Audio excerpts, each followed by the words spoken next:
la más cordial bienvenida a nombre del Instituto de Democracia y Derechos Humanos a el 10º Encuentro de Derechos Humanos, y esta tarde presentamos la exposición El ejercicio ético de la función jurisdiccional a cargo de la Oficina del Control de la Magistratura.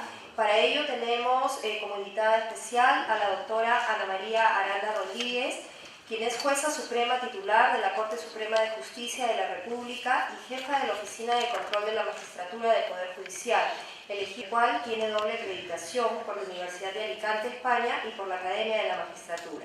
Asimismo, ha cursado diversos diplomados relacionados con la carrera jurídica y es autora de varias publicaciones en esta rama. En mérito a su brillante trayectoria profesional, la doctora Aranda Rodríguez ha sido condecorada por el Colegio de Abogados de Arequipa con la distinción de honor al mérito jurídico en el grado del tributo arequipeño Toribio Pacheco y Rivero, y posteriormente en aquella ciudad recibió la distinción de honoris causa por la Universidad San Agustín, condecoración otorgada a personalidades destacadas en los diferentes ámbitos profesionales.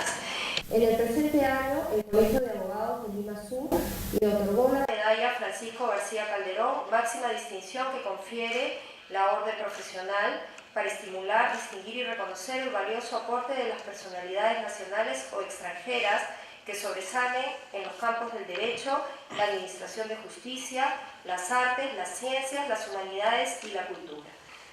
Acompaña a la doctora Ana María Aranda Rodríguez el doctor Iván Montoya, quien es abogado por la Pontificia Universidad Católica del Perú, doctor en Derecho Penal y Derechos Humanos por la Universidad de Salamanca, España.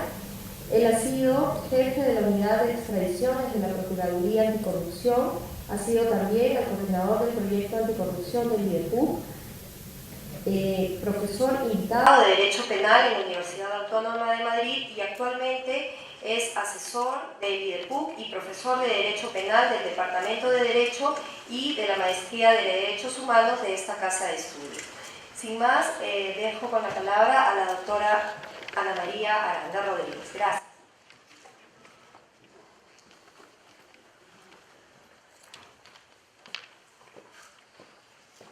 Muchas gracias, muy buenas tardes con todos. Señor doctor Iván Montoya Vivanco, asesor legal del Instituto de Democracia y Derechos Humanos de la Pontificia Universidad Católica del Perú, distinguidos estudiantes de este Centro Superior de Estudios, la Universidad Católica del Perú, invitados en general. Voy a tener el agrado de conversar ahora con ustedes sobre los roles que le corresponde a la Oficina de Control de la Magistratura, y hemos titulado a esta disertación Hacia un efectivo control disciplinario en el Poder Judicial. Quien les habla es la jefa de la Oficina de Control de la Magistratura en el Poder Judicial, elegida a partir de enero del año 2013, el periodo es hasta diciembre del año 2015, y tenemos como función realizar la evaluación del comportamiento de los jueces y auxiliares jurisdiccionales en el Poder Judicial, para lo cual ahora les voy a dar algunos alcances de lo que realmente hacemos en esta área disciplinaria del Poder Judicial. Bien, comencemos con una pregunta que nos permita reflexionar y de repente al final de esta conversación poder obtener algunas conclusiones. Y la pregunta que yo les invito a hacernos es si la función contralora puede incidir positivamente en el desempeño funcional. Porque se habla de, a veces, la falta de control, a veces del proteccionismo que existe de parte del órgano contralor en relación a los magistrados y a los servidores del Poder Judicial, de tal manera que parecería que no hay un control eficiente, eficaz, y que se toleraran una serie de conductas y que por eso las cosas van de mal en peor. Más o menos esa es la apreciación, las conclusiones a las que nosotros hemos llegado luego de hacer una serie de análisis. Muy bien, veamos. Para abordar este tema del control disciplinario, es conveniente ubicarnos en la tarea, en la función que le corresponde a los magistrados del Poder Judicial. Y para ello tenemos que partir de que, de acuerdo a la Constitución Política del Estado, a los jueces se les ha asignado la tarea de administrar justicia. Tenemos que ubicarnos en que los magistrados realizan una función de carácter jurisdiccional, es decir, son aquellas personas que tienen que discernir los conflictos intersubjetivos entre las partes, decidir el derecho que corresponda y, en realidad, aspirar a lograr una paz en justicia. La justicia, como valor máximo, es el ideal al que aspiran los jueces en el Poder Judicial cuando realizan esta función jurisdiccional. Pero la función jurisdiccional tiene principios y básicamente tenemos que señalar tres que son importantes. El principio de independencia. El artículo 2, el inciso 2 del artículo 139 de la Constitución Política del Perú establece que son principios y derechos de la función jurisdiccional la independencia en el ejercicio de la función jurisdiccional. Este principio es sumamente importante. Últimamente hemos tenido diversas noticias en donde se hablaba, que se solicitaba a la Oficina de Control, y ustedes lo habrán leído a través de los medios de comunicación, que intervengan con relación a determinadas resoluciones de los jueces. Entonces aquí este tema es un tema delicado en la medida de que la Oficina de Control de la Magistratura entiende que todos los jueces que ejercen esta función jurisdiccional tienen que tener como basamento, al momento de expedir sus resoluciones, este principio de independencia. ¿Qué queremos decir con esto? Que los magistrados, al momento de decidir las causas que se ponen en su conocimiento, tienen que tener autodeterminación, libertad para decidir el conflicto de acuerdo a lo que aparece en el expediente que es puesto a su conocimiento y sobre todo dentro de ese marco constitucional y legal que tienen ellos para desenvolverse. El Tribunal Constitucional ha expedido una serie de decisiones hablando de este principio. Solamente aquí a manera de ejemplo tenemos esta sentencia, la 04/2006, que dice: la independencia judicial debe ser entendida como aquella capacidad autodeterminativa para proceder a la declaración del derecho, juzgando y haciendo ejecutar lo juzgado dentro de los marcos que fija la Constitución y la ley. No puede admitirse injerencia interna ni externa. En la Oficina de Control de la Magistratura tenemos muy en cuenta este principio, porque como ustedes advierten, nosotros evaluamos comportamientos de los jueces y de los auxiliares jurisdiccionales en el ejercicio de sus funciones y sobre todo que cuando hablamos de este principio tenemos que ser cuidadosos porque la Oficina de Control no puede intervenir para cambiar los criterios jurisdiccionales bajo el argumento de que está haciendo labor disciplinaria. Por el principio de independencia no se admite ninguna injerencia externa al Poder Judicial ni de sus propios órganos internos. Me refiero a las instancias superiores, a los órganos administrativos, etc. Entonces, eso lo tenemos muy en cuenta. El otro principio importante también es el principio de imparcialidad. El principio de imparcialidad está referido a que el juez tiene que mantener la equidistancia con las partes. Como ustedes conocen, siempre en todo proceso judicial, si son procesos civiles, va a haber una parte demandante que dirige una pretensión contra la parte demandada. Si estamos en un proceso penal, bueno, va a haber un denunciante frente a un denunciado, un agraviado, etc. Entonces, el magistrado tiene que tener una actitud neutral. No puede inclinarse a favorecer o, en todo caso, entorpecer las acciones de una de las partes frente a la otra. Y eso es necesario tenerlo en cuenta. Nosotros somos muy cautelosos de que el juez efectivamente mantenga esa equidistancia, porque de no observar este comportamiento estaría incurriendo en inconductas funcionales pasibles de ser sancionadas. La seguridad jurídica. Los jueces, cuando motivan sus resoluciones, tienen que tener en cuenta que hay ciertos precedentes de cumplimiento obligatorio. Últimamente, las salas plenas de la Corte Suprema está llevando a cabo plenos casatorios. Los plenos casatorios, como ustedes conocen, tienen carácter vinculante. Las decisiones que expide la sala plena reunida para conocer y pronunciarse sobre determinado asunto, determinado caso concreto, finalmente permite expedir reglas de cumplimiento obligatorio. Estos pronunciamientos tienen que ser cumplidos por las instancias menores. ¿Y eso qué ocasiona, qué origina? Que efectivamente pueda haber predictibilidad, que pueda conocerse cuál va a ser el sentido de la decisión de los jueces en casos similares. Y esta predictibilidad es muy importante porque trae como beneficio tener seguridad jurídica, saber a qué nos vamos a atener, cuál va a ser el pronunciamiento del Poder Judicial en casos determinados. Los jueces tienen que cumplir esos precedentes. Es importante también hablar de la ética en el ejercicio de la función jurisdiccional. Nosotros, como órgano disciplinario, tenemos precisamente que ser cautelosos, ser garantes de este comportamiento de los jueces.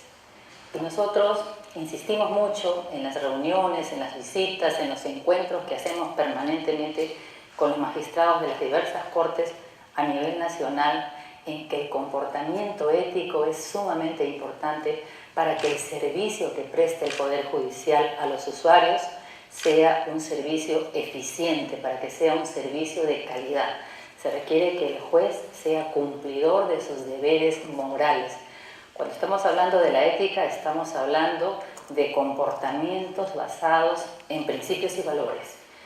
Las conductas de los jueces tienen que ser observadas de acuerdo a determinados parámetros. Al juez se le exige corrección, se le exige puntualidad, diligencia, acuciosidad al momento de estudiar sus casos, de emitir sus pronunciamientos y sobre todo de observar estos principios básicos de la función jurisdiccional a los cuales hemos hablado. El juez en buena cuenta tiene que tener idoneidad moral.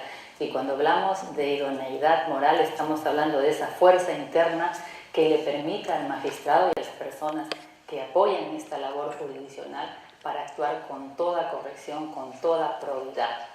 Fíjense ustedes que existe un código de ética de la función jurisdiccional que ha sido aprobado ya desde el año 2003. Desde esa época, ya estamos hablando más o menos de 11 años, tenemos un código de ética que más o menos va guiando, va dando pautas a los jueces, les sirve de auxilio en situaciones en donde ellos tienen que tener en cuenta estos principios y valores. E incluso este código de ética habla de cuál más o menos debe ser el perfil que tiene que tener un magistrado. Y dice lo siguiente, ¿no?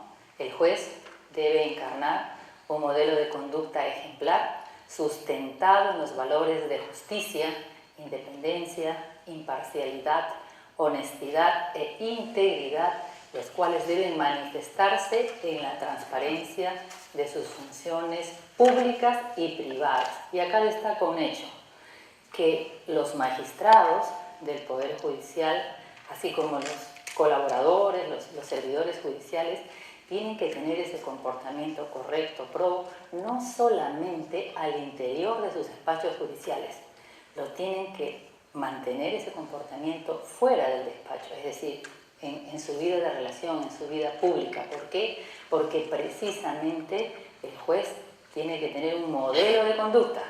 Por eso es que nosotros, en el órgano disciplinario, hemos sancionado a magistrados que saliendo de su centro de labores, por ejemplo, se ha reunido en un evento social fuera de su horario de despacho, sí, remarco esto, pero haciendo escándalo, bebiendo licor, enfrentándose con personas, y es que el juez tiene que ser un modelo de conducta. La persona que opta por la carrera judicial tiene que tener en cuenta que siempre va a tener que tener un comportamiento que sea un modelo frente a la sociedad. ¿Por qué es importante hablar de la deodontología jurídica? Porque los abogados, y ustedes que muy pronto lo van a hacer, son los grandes colaboradores de la función jurisdiccional. En la medida que los abogados también son correctos, son honestos, son diligentes, no hacen pedidos maliciosos que entorpecen, que dilatan el desarrollo de los casos judiciales, verdaderamente están cumpliendo con su rol de ser colaboradores, ser ayuda, apoyo a la labor que realizan los magistrados en el Poder Judicial. Se requiere de los abogados una conducta leal, solidaria, honesta. Los abogados también tienen un código de ética de los colegios de abogados del Perú.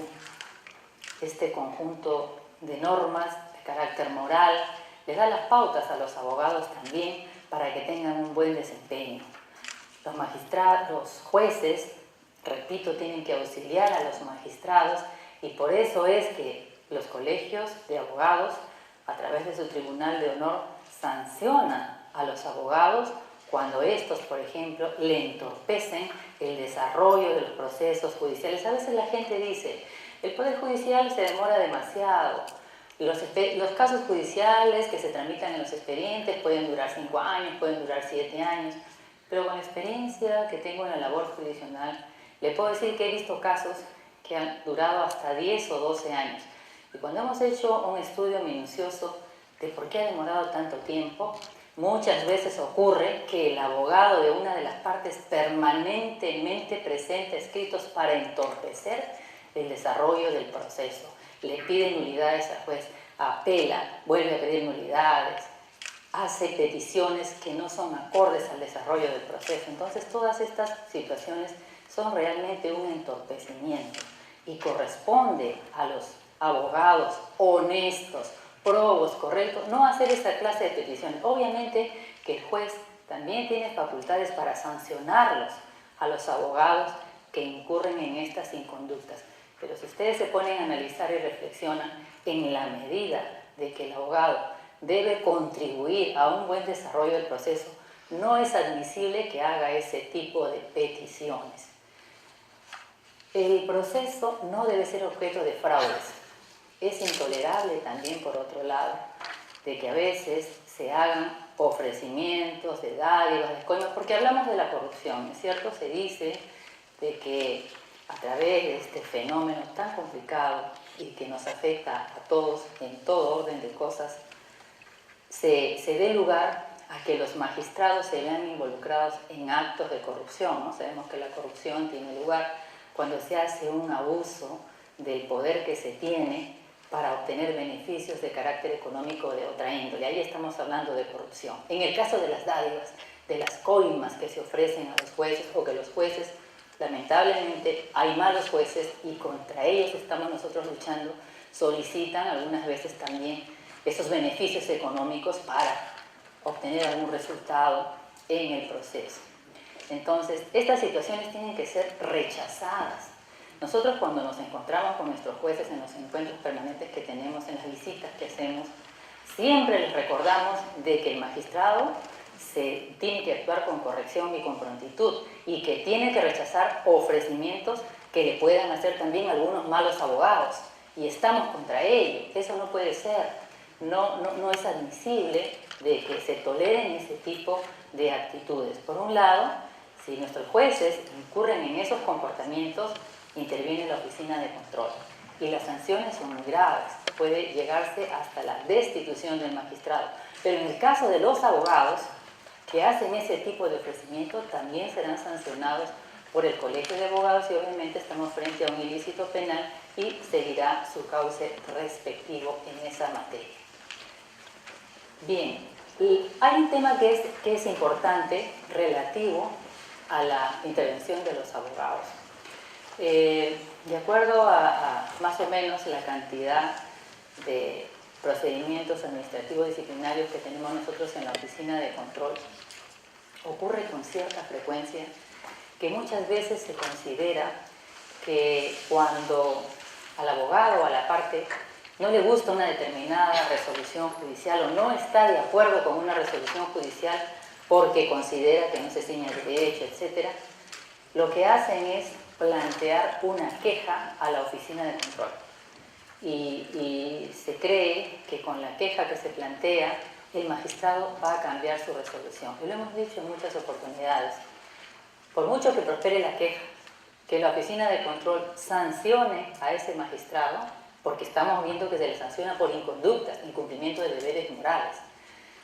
Si aún lo encuentra responsabilidad en el magistrado o en el servidor, la resolución judicial permanece incólume, porque el órgano disciplinario no tiene facultades para modificar la resolución que dicta cualquier órgano jurisdiccional. Ustedes saben que las resoluciones judiciales son modificadas a través de los medios impugnatorios. Es la instancia superior jerárquica quien modifica, quien puede modificar, quien puede cambiar la resolución del órgano jurisdiccional de primer grado. Pero la oficina de control, como órgano disciplinario, únicamente puede investigar y sancionar inconductas de carácter funcional, incumplimiento de deberes morales. Por eso, esta oportunidad también me sirve para hacer conocer a ustedes que si no están de acuerdo con una resolución determinada, porque el criterio no lo consideran adecuado, el camino que corresponde es la impugnación de la resolución. Hablemos de los principios específicos de la ética. Es muy importante, y los jueces lo tienen que recordar permanentemente, que sus decisiones jurisdiccionales tienen que emitirlas con prudencia, es decir, tienen que discernir, sopesar sus resoluciones judiciales. Ahora que tenemos una serie de casos muy complejos, los jueces tienen que sopesar las consecuencias de sus fallos, tienen que tener en cuenta el impacto de sus decisiones jurisdiccionales en la comunidad. Y por eso es que hablamos de la prudencia, esa moral aplicada al desarrollo de la vida social. Es importante también la fortaleza. El juez tiene que ser consecuente con sus convicciones, con sus objetivos, tiene que superar sus temores. Y nosotros, como órgano disciplinario, estamos acompañando a los jueces para decirles que no intervenimos en sus decisiones de carácter jurisdiccional. Obviamente que nos referimos a los jueces que tienen determinados criterios jurídicos. En ese tema no interviene el órgano disciplinario. En lo que nosotros intervenimos es cuando el juez no motiva adecuadamente sus resoluciones, pero aquí explico. Cuando hablamos de motivación de las resoluciones y de motivación deficiente, estamos hablando de ausencia, de la falta de diligencia del juez en no haber puesto las razones, no haber explicado las razones. Otra cosa es que nosotros evaluemos por qué puso tal razón o por qué puso tal otra. Entonces la distinción para nosotros es clara. Si no ha explicado, no ha dicho por qué ha tomado una decisión en un sentido o en otra, no están los argumentos por qué, entonces ahí sí estamos hablando de una inconducta. Pero si el magistrado ha explicado, ha expuesto los argumentos mínimamente razonables, esa es la resolución de carácter jurisdiccional. Otro valor que es importante tomar en cuenta es la justicia. Como ustedes saben, la justicia es un valor, voluntad perpetua y constante de dar a cada uno lo que le corresponde. También hablamos de la sociabilidad, comportamiento que tiene que tener en cuenta la dignidad de las personas. Para nosotros es muy importante que los jueces tengan en cuenta la dignidad de las personas, y esto se trasunta en que, por ejemplo, cuando se trata de atender a los justiciables, a los abogados, los jueces y servidores tienen que tener un trato cortés, tienen que ser puntuales. Cuando llevan a cabo sus informes orales, deben programarlos e iniciarlos a la hora en que se ha notificado. ¿Qué tipo de quejas recibimos nosotros en este aspecto? En que no existe la mejor disposición del personal, sobre todo que atiende en ventanillas, en mesas de partes, para comunicarse. Son a veces despectivos, poco atentos. Los mismos jueces, probablemente por la gran carga que tengan, cuando viene un abogado a hablar con ellos, están frente a la computadora, están atendiendo otra cosa y no están dándole el tiempo mínimo, entendemos, por las recargadas labores que tienen los jueces, pero tienen que tener un trato amable, un trato adecuado. Y eso sí, nosotros somos persistentes en que los jueces tienen que atender a las partes, a los abogados, Sobre todo tienen que tener cordialidad en su trato, porque eso es respetar a la persona en su dignidad. Lo mismo, hablamos del otro principio, que es el de veracidad. Los jueces están en la búsqueda de la verdad. Como ustedes conocen, cuando se resuelve un conflicto de intereses interpartes, tiene el juez que encontrar esa verdad material. Y es necesario para ello de que el juez también sea acucioso, de que sea diligente en los casos en que a veces el conflicto que se le pone a conocimiento no ha sido lo suficientemente esclarecido, muchas veces por insuficiencia probatoria. El juez está obligado a actuar medios probatorios de oficio. Es decir, si de repente, hablemos de un caso de desalojo, la parte demandante sostiene la devolución de un inmueble determinado, pero de repente no está, se sustenta en un contrato, y de repente sostiene también que hay falta de pago de la renta y no se ha presentado el contrato, hay una carencia de este medio probatorio. El juez puede ordenar, para poder resolver el conflicto, la presentación del instrumento correspondiente con la finalidad de resolver el conflicto en justicia. Es necesario también que el juez sea creativo. Muchas veces ocurre de que no todas las situaciones están previstas en la normatividad. Ese supuesto de hecho de repente no ha sido previsto por la normativa, de tal manera que el magistrado tiene que hacer interpretaciones integrales, y muchas veces el juez se quiere pegar al texto de la norma y dice: esta situación no está prevista, por lo tanto no la puedo resolver. Pero eso no es admisible, no puede aceptarse, porque se requiere de que efectivamente haya una interpretación sistemática, basada en la Constitución, en los principios, para poder resolver un caso en justicia. Nosotros desde el órgano de control estamos dictando una serie de políticas para proscribir, o para por lo menos atenuar, conductas disfuncionales. Estamos promoviendo actuar en valores éticos. Queremos que los jueces tengan conductas en lo posible honestas, probas. Se está buscando la transparencia también en la emisión de las resoluciones, y nosotros ya hemos avanzado en la parte informática. Ahora las resoluciones judiciales pueden ser visualizadas a través de los sistemas informáticos. Es posible analizar los textos de las resoluciones a través de este medio, y un aspecto que es fundamental en la tarea de combatir conductas disfuncionales es la intervención del órgano de control, pero de manera efectiva. Para ello hay que hacer una serie de cambios en la Oficina de Control de la Magistratura, que nosotros ya lo estamos llevando a cabo.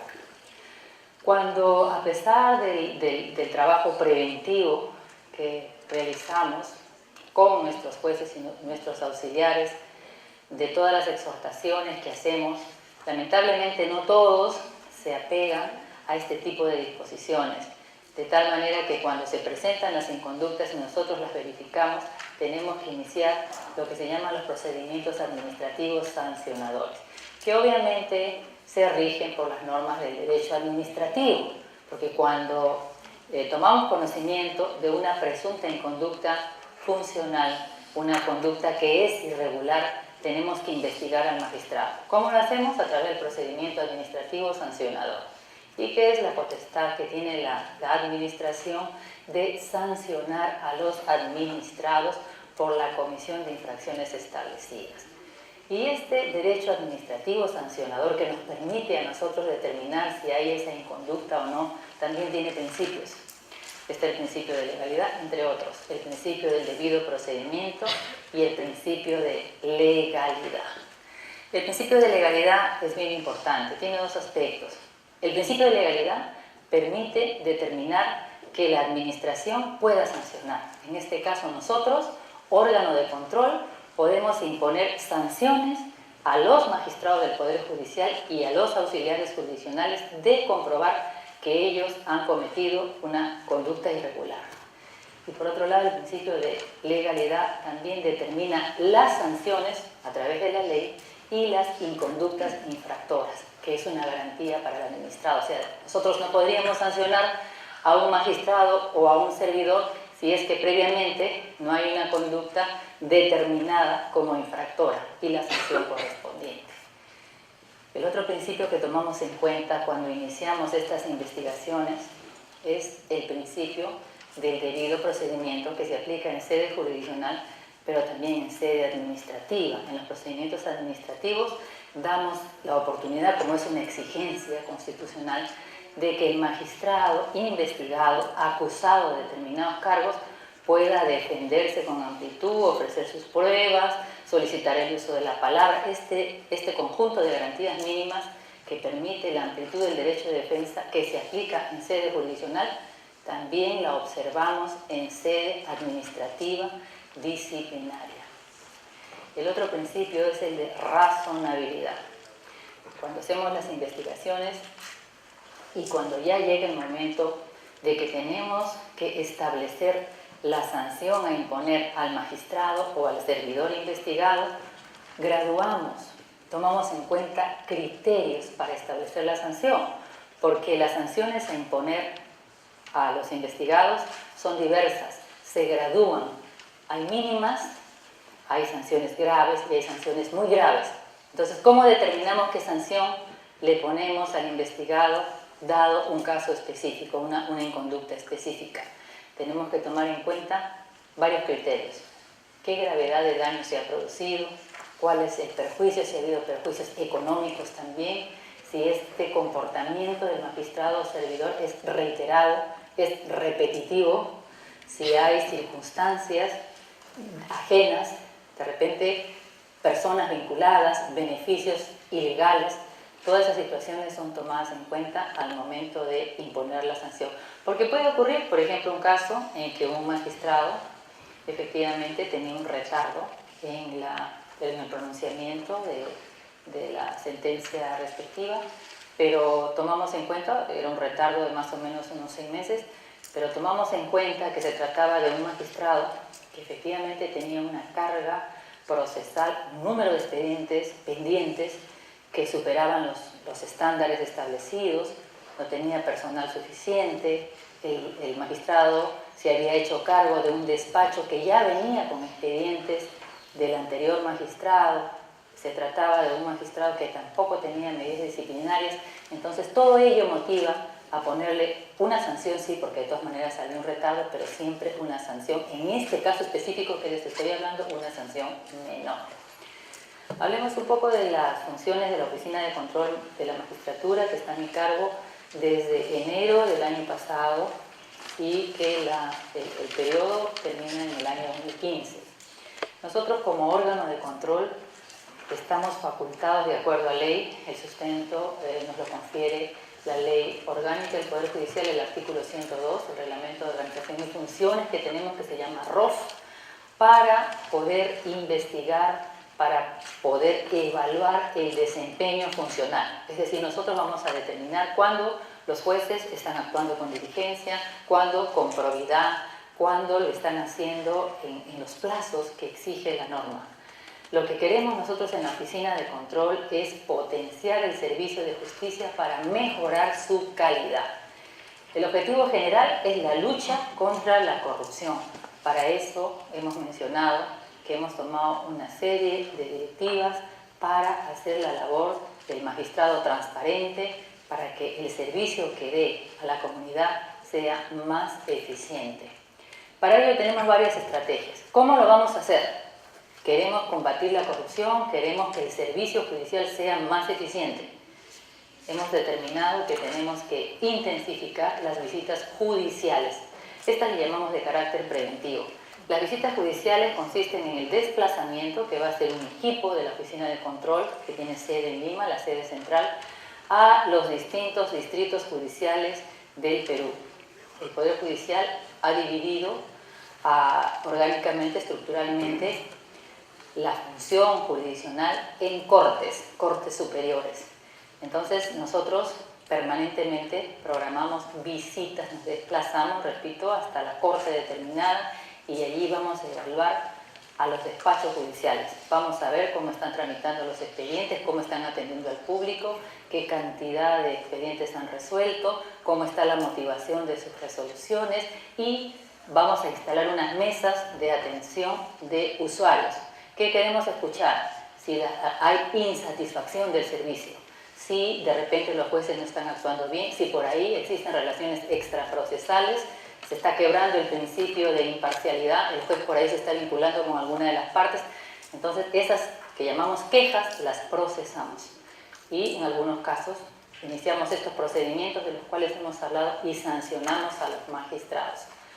Pero como nosotros realizamos labor preventiva de anticiparnos a que se produzcan esas inconductas, a que de repente prosperen esos actos de corrupción, llevamos a cabo también talleres de capacitación. En cada visita hacemos talleres de capacitación, actualizamos en conocimientos a nuestros magistrados y servidores, pero además trabajamos con psicólogos para sensibilizar a nuestros jueces, a nuestro personal. ¿Sensibilizar por qué? Porque los jueces tienen que tratar con los abogados, con los usuarios. Entonces, en esas relaciones humanas se requiere de que el magistrado esté entrenado para realmente tener mejor disposición y atender de la manera cortés, cálida, de la que hablábamos hace un momento.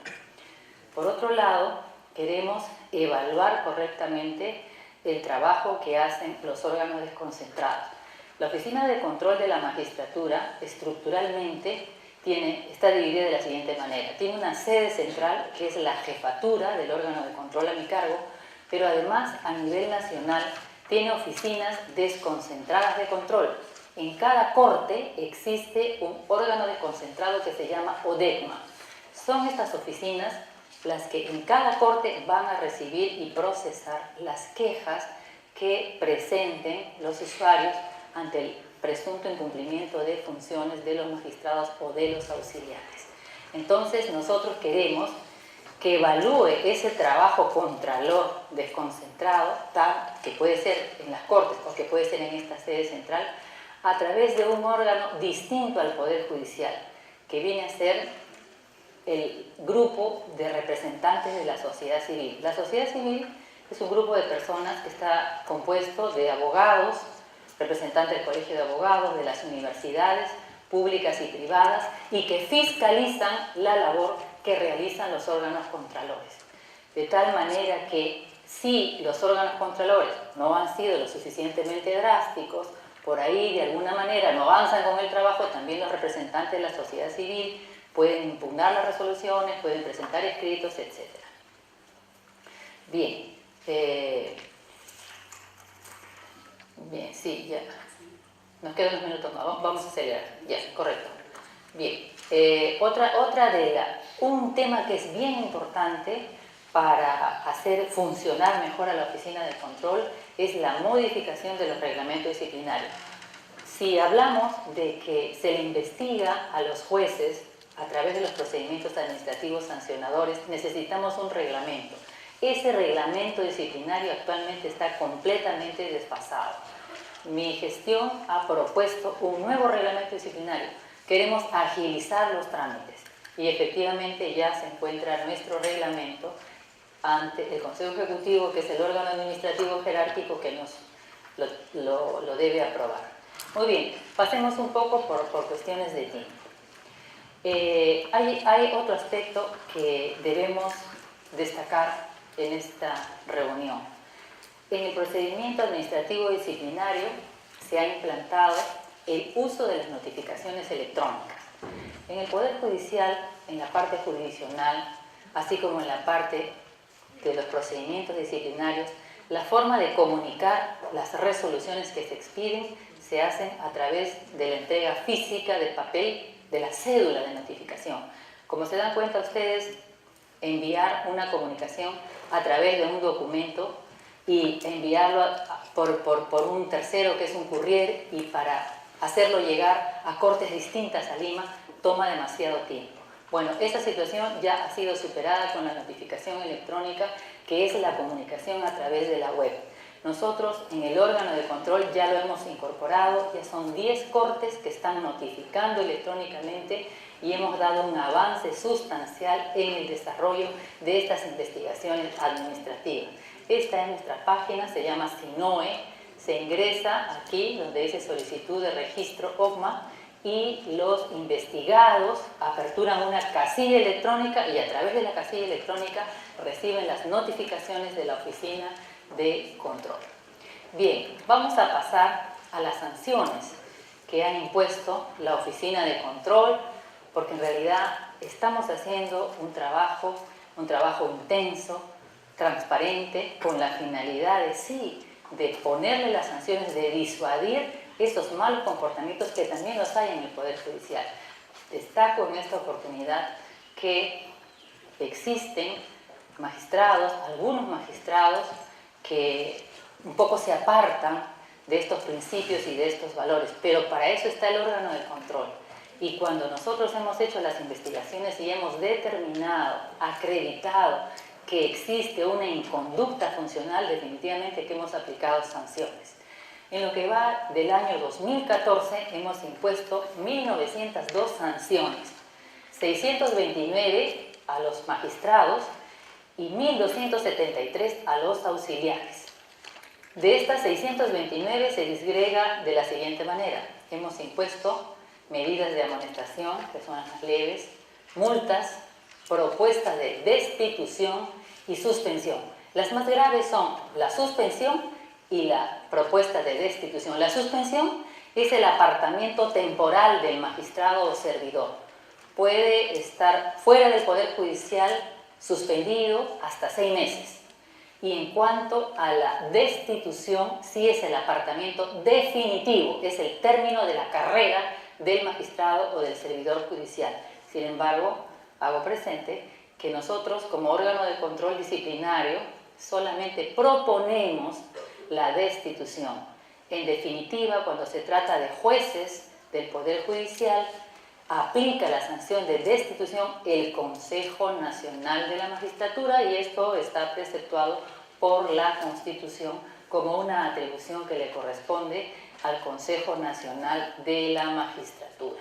En cuanto a las auxiliares, se le han impuesto 1.273 sanciones y también esa es la graduación. En lo que va del año, en lo que va de mi gestión, de enero del 13 hasta el 15 de septiembre del 14, las sanciones pasan las 5.000. Estamos hablando de 5.095 sanciones.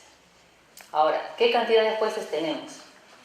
Jueces titulares y provisionales. ¿Quiénes son los titulares? Son aquellos que han accedido mediante concurso a través del Consejo Nacional de la Magistratura y tienen permanencia en el cargo hasta que no demuestren, hasta que no se acredite que tienen un comportamiento que es irregular o que, bueno, puedan cesar por alguna otra razón. Los provisionales son aquellos que son titulares en el cargo inferior y luego son promovidos. Por ejemplo, un juez de paz letrado que va temporalmente a hacer las labores de juez especializado. Cuando va de especializado es provisional. Entre provisionales y titulares tenemos 2.109 magistrados, entre superiores hasta jueces de paz letrados. Adicionalmente a estos 2.109 servidores, tenemos jueces de paz, que antes se llamaba jueces de paz no letrados, estos que no son abogados y que están en los distintos pueblos a lo largo y ancho del Perú, y son 5.792. El órgano de control investiga, sanciona a los magistrados titulares, provisionales, de las especialidades y de las instancias de superiores hasta jueces de paz. Estamos hablando más o menos de un universo de casi 8.000 magistrados. ¿Cuáles son las conclusiones a las que llegamos después de esta explicación? Que la Oficina de Control de la Magistratura desarrolla una función disciplinaria exigiendo el cumplimiento de los principios éticos. Buscamos fortalecer el control preventivo, queremos adelantarnos antes de que se den esas conductas disfuncionales, irregulares. Nosotros hemos realizado una serie de campañas.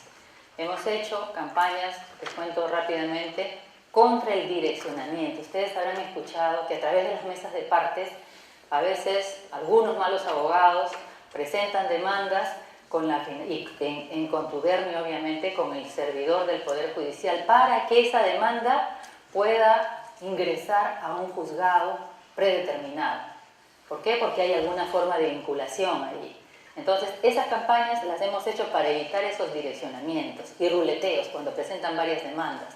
Hemos hecho campañas de hallazgo. Vamos a revisar los equipos de cómputo en cada despacho judicial para ver si de repente están haciendo ejercicio ilegal. Porque algunos malos servidores del Poder Judicial, lejos de hacer y dedicarse a sus tareas de carácter jurisdiccional, están haciendo de repente litigios personales o están asesorando. Entonces, eso estamos corrigiéndolo. Estamos profundizando y afianzando el comportamiento ético, el buen desempeño funcional, incentivando las buenas prácticas. Aquí tengo que contarles que la Oficina de Control de la Magistratura, por segundo año consecutivo, está premiando también las buenas prácticas, porque así como tenemos a malos servidores, también hay muchos otros, felizmente, que sí están haciendo bien el trabajo. De tal manera que anualmente hacemos una selección de las mejores buenas prácticas para premiarlas en acto público, porque también tenemos que destacar públicamente estas buenas acciones. Entonces tenemos también una política de premios para los buenos jueces, que reitero son la mayoría. Cuando nosotros sancionamos a los magistrados, les damos la garantía del debido procedimiento. No se trata simplemente de que de repente por ahí un sector de la prensa considera de que el magistrado ha incurrido en una inconducta e inmediatamente se le sanciona, se le aparta del cargo. No, nosotros tenemos que hacer para apartar al magistrado definitivamente del cargo por un tiempo, para sancionarlo en definitiva por el órgano de control. Tenemos que hacer una investigación, pero que también garantice el derecho de investigado, darle amplitud al derecho de defensa. Y por eso es de que nosotros observamos el debido procedimiento administrativo y además cuando imponemos sanciones las ponderamos, tomamos en cuenta que haya razonabilidad, que haya proporción entre la conducta y la sanción impuesta.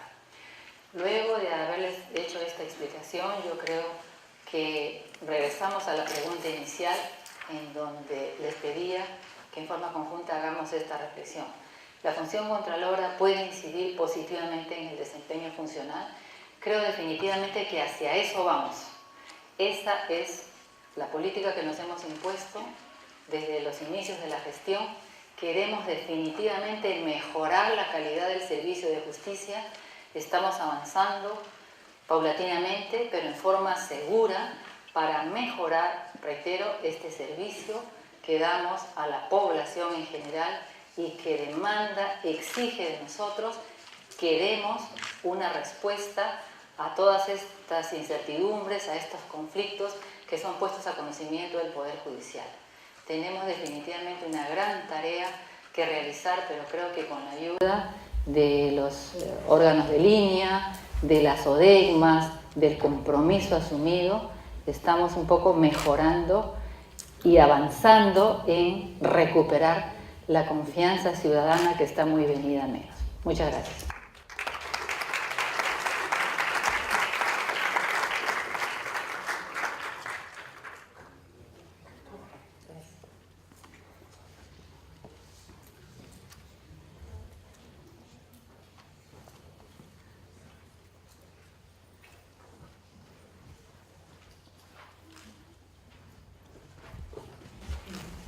A continuación vamos a escuchar al doctor Iván Montoya, que va a hacer un comentario sobre la exposición de la doctora Ana María Aranda Rodríguez, jefa de OPMA. Doctor, adelante, por favor. Muchas gracias por la invitación. Es muy importante y un gusto estar compartiendo la mesa con la doctora Ana María Aranda, jefa de la OPMA. Y además, para nosotros es muy importante contar con su presencia en la Universidad Católica. Yo creo que es bastante rescatable su propia iniciativa de participar en estos eventos de este encuentro de derechos humanos que tiene como eje central el tema anticorrupción y salir del Poder Judicial y estar aquí y poder compartir temas que tienen que ver con el estatus ético de los magistrados, que tienen que ver con el funcionamiento de la OCMA, el ejercicio concreto de la labor disciplinaria que viene llevando a cabo, y felicitar también su exposición clara, didáctica, que ha tenido con nosotros ahora. Probablemente la OCMA sea una institución poco conocida a nivel de los estudiantes, que va, a pesar de que a nivel de los magistrados sí se lo conoce muy bien, pero es una institución que tiene una función muy importante, y la conclusión final de la doctora lo muestra en el sentido de incidir al final, de manera inmediata, como se puede decir, sobre el rendimiento y la buena conducta de los jueces, que se traduce evidentemente en la mayor diligencia en la asunción de sus casos. Me parece muy interesante la exposición también referida a la relación de principios que informan al comportamiento de nuestros magistrados, y el detalle que tuvo sobre todo al inicio de la exposición vinculado a la diferenciación entre lo que es ejercicio jurisdiccional, donde hay una suerte de protección vinculada con la independencia y la autonomía del juez, por supuesto vinculada a la Constitución y a la ley, respecto de lo que es las sanciones por comportamientos vinculados a la violación de la ética, violación a las infracciones administrativas que se contemplan en su norma disciplinaria. Los dos campos por principios separados, que no pueden mezclarse uno con el otro. La advertencia estuvo hecha, y también he tomado conocimiento gratamente del número importante de casos donde se ha impuesto sanciones, magistrados y personal auxiliar. Dicho eso, también recojo algo que comparto con ella claramente, y que lo he dicho en la sesión de ayer. Yo siempre creo que dentro de nuestra clase de magistrados, en el conjunto del Poder Judicial, existe una absoluta mayoría, dominante por supuesto, de personas honestas, probas y comprometidas. Evidentemente sí existe una minoría de magistrados que tienen comportamientos corruptos o se han desviado de los principios éticos que el Código de la Ética de la Magistratura contempla. Sobre ese punto, y con esas claras precisiones y reconocimientos de mi parte y del esfuerzo que se hace día a día desde la OCMA y desde cada magistrado, yo tengo tres cuestiones que no puedo dejar de plantear como inquietud, y si la doctora Ana María puede absolverla bien. Hay una primera que me suscita una de sus intervenciones, precisamente esa diferencia entre inconducta funcional y ejercicio de la función jurisdiccional, ¿no? Muchos de los campos son claros, por supuesto, distinguirlos, pero creo que hay algunos campos en los que es un poco difícil y en los que OCMA supongo que ha tenido que ir forjando algunos criterios.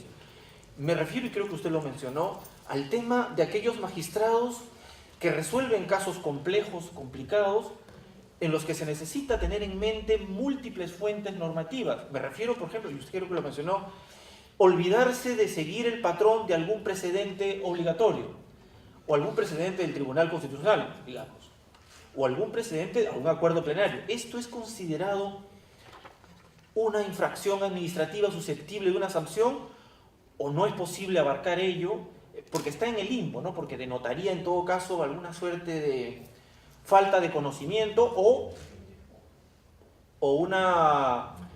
un expreso no tomar en cuenta una fuente normativa determinada. ¿Cómo se está tratando?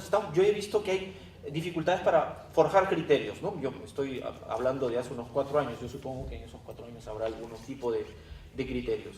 Eso es un punto para distinguir, creo, de lo que es un ejercicio jurisdiccional, de lo que es una infracción administrativa, ese campo medio extraño vinculado a, que tiene que ver con su argumentación, con su fundamentación, ¿no? Un segundo punto es el tema de la estructura, de de la OCMA y reconociendo, repito, el esfuerzo que se hace. En Lima me parece que esto no se percibe claramente porque, claro, son tantos magistrados en Lima que probablemente los funcionarios de ODECMA Lima manejan un nivel de separación objetiva respecto del público magistrado a quien se dirigen. Pero mi preocupación a veces viene por las ODECMAs en los distritos judiciales, sobre todo los pequeños, por la cercanía que existe entre el funcionario ODECMA y el magistrado, que puede ser susceptible de control. Hay como muchas relaciones cercanas, amicales, que podrían bloquear la posibilidad de ser objetivo. ¿Se ha pensado alguna forma de institucionalizar la función contralora del magistrado? Eso es mi segunda inquietud, y perdónenme la última, y probablemente el público lo esté pensando, no sé si todos,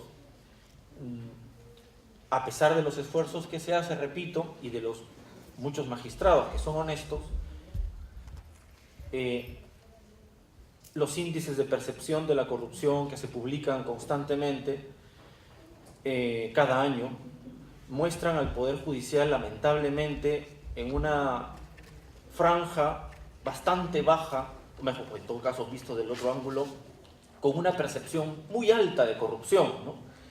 Si esto lo vinculo con unos proyectos de ley que el presidente de la Corte Suprema en su momento hizo, por lo tanto no es mi diagnóstico, ni siquiera del ámbito particular. Cuando envió 4 proyectos de ley sobre la reforma, no reforma, sino esto de pedir poderes extraordinarios, se mencionaba en los considerandos la existencia de grupos de corrupción en algunos ámbitos del Poder Judicial. O sea, quiero conectar esto con el índice de percepción a la corrupción. Yo sé que la OCMA hace su esfuerzo en y además tiene competencia solo sobre los vocales superiores para abajo, ¿no? Los supremos ya es un tema del Consejo Nacional de la Magistratura. Pero, dado que tenemos el privilegio de tenerla acá, algunas ideas para poder enfrentar esta situación. El Poder Judicial es un poder del Estado muy importante en la estructura del Estado, como para prescindir de estos problemas. Creo que seguramente, y yo entiendo que la Corte Suprema en general los viene pensando, los viene enfocando y los trata de enfrentar. Esas 3 cuestiones, si usted las tiene bien, poderlas comentar, si es posible. Claro que sí, con mucho gusto. Con relación a la primera pregunta relativa a los precedentes, si es que los magistrados incurren en inconducta porque no observaron algún precedente, ocurre que, de acuerdo a lo que señala la misma normatividad, bueno, en el caso de materia civil, del Código Procesal Civil, o tratándose también de materia penal o laboral, existen las reglas obligatorias que se emiten por acuerdos plenarios, acuerdos de la sala plena, y eso sí tiene carácter obligatorio, de tal manera que los jueces no pueden apartarse de esos criterios que ya son establecidos por estos magistrados de la Corte Suprema. Entonces, si un magistrado no observa esos precedentes, sí efectivamente incurre en inconducta funcional. Ahora, bien dice usted, tenemos que tener en cuenta que si de repente el juez que incumple estos precedentes es un magistrado que se encuentra en una zona muy apartada y que de repente no ha tomado conocimiento, que de repente es un magistrado nuevo, es un magistrado que no tiene mucho entrenamiento en el Poder Judicial. Bueno, habría que ver cada caso porque tenemos que ponderar, pero definitivamente ahora con el uso de las nuevas tecnologías es bien difícil pensar que un magistrado, por mucho que se encuentre en un lugar distante de Lima, no pueda tomar conocimiento a través de la difusión que se hace del Internet de cuáles son estas reglas obligatorias. No obstante, le digo que habría que ver cada caso en particular porque de repente hay alguna otra situación que de repente, digamos, una carga excesiva, poco entrenamiento, repito, del magistrado, es un magistrado que tiene poco tiempo en la judicatura, no tiene mayor experiencia, etcétera. Habría que ver cada caso y sobre todo ponderar la sanción. Pero ¿qué es una inconducta? Sí es una inconducta del momento en que se trata de un precedente de cumplimiento obligatorio. Ahora, también así como tenemos precedentes obligatorios, de repente hay ciertos criterios que sí no tienen carácter obligatorio, ¿no? Porque las salas plenas sí son las que imponen estas reglas, pero de repente hay alguna sala de la Corte Suprema que tiene un criterio, hay otra sala que tiene un criterio diferente, ahí sí no hablamos de inconductas funcionales.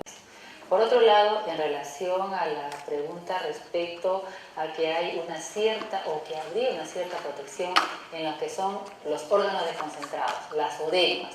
Ha dicho usted que de repente en una corte determinada en donde hay una oficina de control desconcentrada llamada ODEGMA y tiene que investigar y sancionar a magistrados que son sus pares. Hablemos de una corte, un ejemplo, la corte de Ica. El jefe de la ODEGMA es un magistrado superior de Ica y este señor tiene que investigar y sancionar a colegas, a sus pares, que también son jueces superiores y que hay mucha cercanía, en fin, hay mucho acercamiento entre ellos. Es difícil, pero los magistrados tienen que imponer la sanción. Supongamos de que han sido demasiado benignos y que no lo han sancionado. Si es que se trata de que esa ODEGMA tiene un representante de la sociedad civil, hemos dicho que estos pueden impugnar. Y si no tiene representante de la sociedad civil en la ODEGMA de Ica, son notificados los representantes de la sociedad civil que están en Lima y estos señores son los que tienen que impugnar. Pero le cuento algo más adicional. Nosotros también estamos preocupados por ese tema y estamos proponiendo al Consejo Ejecutivo, que es el órgano administrativo que está sobre la Oficina de Control, jerárquicamente hablando, y le hemos propuesto que los jefes de las ODEGMAS, es decir, de estos órganos contralores que están en las cortes al interior del país, sean magistrados que no pertenezcan a esa corte. Entonces, si estamos en Ica y tenemos a un jefe de ODEGMA que actualmente es de la corte de Ica, con la propuesta que hacemos nosotros, quien sea jefe de la ODEGMA en Ica ya no sería un magistrado superior de esa corte, sino, por ejemplo, podría ser un magistrado de la corte de Cañete. Entonces, ahí un poco cuidamos más esa imparcialidad de la que hemos hablado. Este proyecto sí lo está evaluando el Consejo Ejecutivo y consideramos nosotros de que debe ser aprobado. Entonces, de esta manera cuidamos un poco más. Pero agrego algo.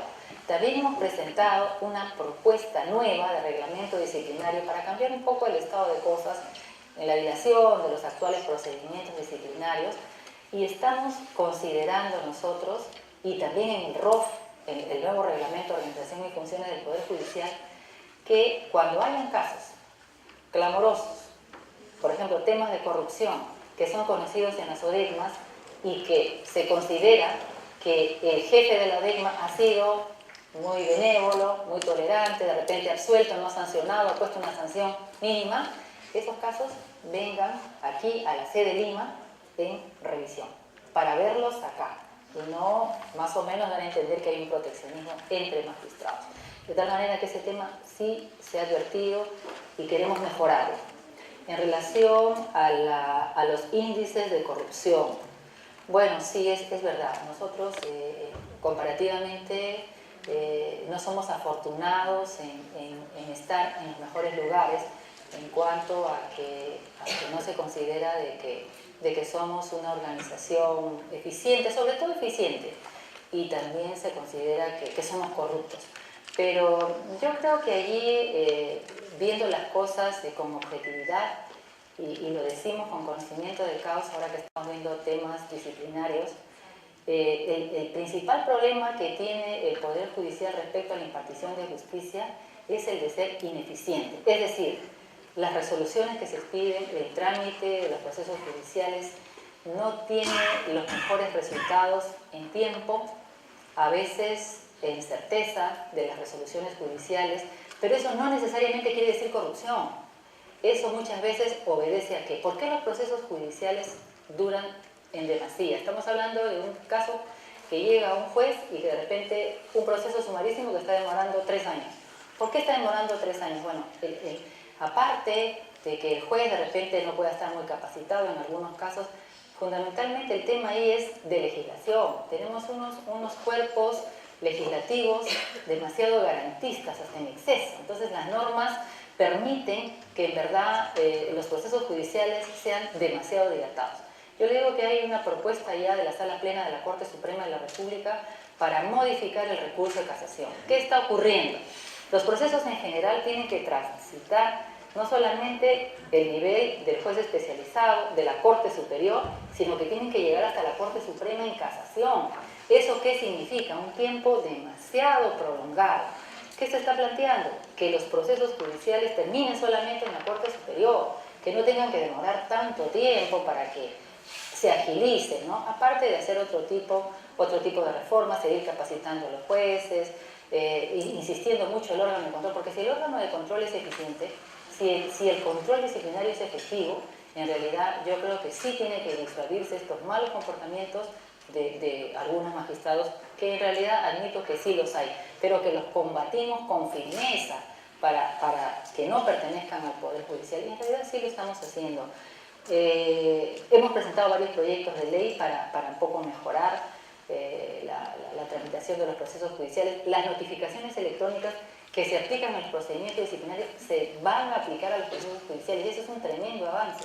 Vamos a ir a los expedientes digitales también. Entonces, todas estas formas que tenemos de trabajo interno, yo creo que sí van a ser superados en la medida de que entremos también pues a las nuevas formas de organización de trabajo, ¿no? Yo creo que sí, que por lo menos yo tengo esperanza.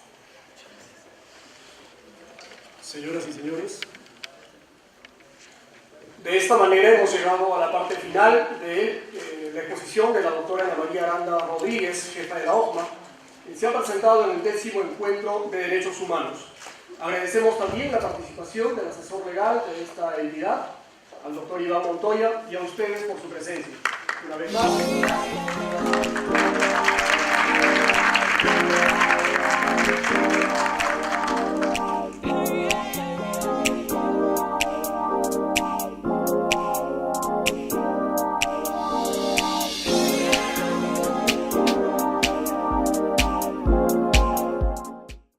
Nos encontramos aquí con la doctora Ana María Aranda Rodríguez. Ella es jueza suprema y jefa de la OCMA. Ella hoy ha compartido con nosotros la exposición sobre el ejercicio ético de la función jurisdiccional. Y me imagino que a ustedes, los televidentes, les ha quedado claro algo que ha compartido la doctora: la lucha contra la corrupción. Su compromiso es ese. Sí, es verdad, hemos tenido la oportunidad de venir ahora acá a la Universidad Católica y hemos hecho la exposición relativa fundamentalmente a las directivas que está dando la Oficina de Control para combatir casos de corrupción y también para casos de ineficiencia.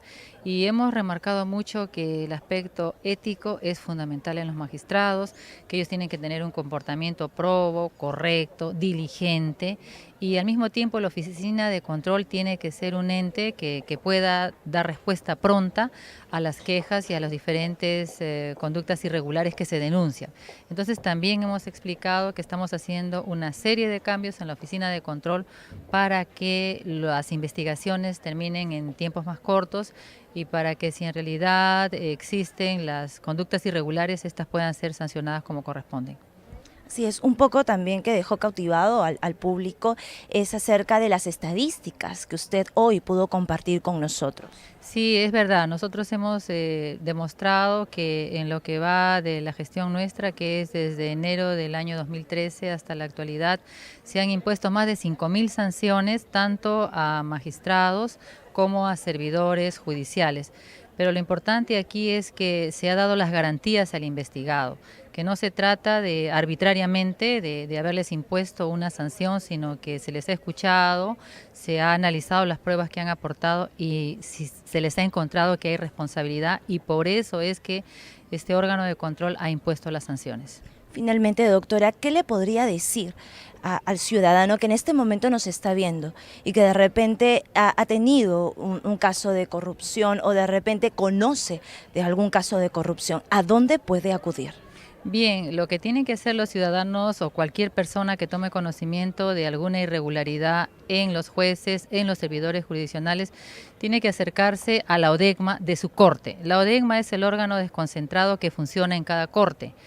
Y si no, pueden también venir a la sede central, a la jefatura de la OCMA, que está en Paseo de la República, y presentar su queja decirnos en forma clara de qué se trata, o también lo pueden hacer a través de nuestra línea gratuita 0800 12 12 1, o mandarnos un mensaje de texto o entrando a la página que tenemos de la OCMA.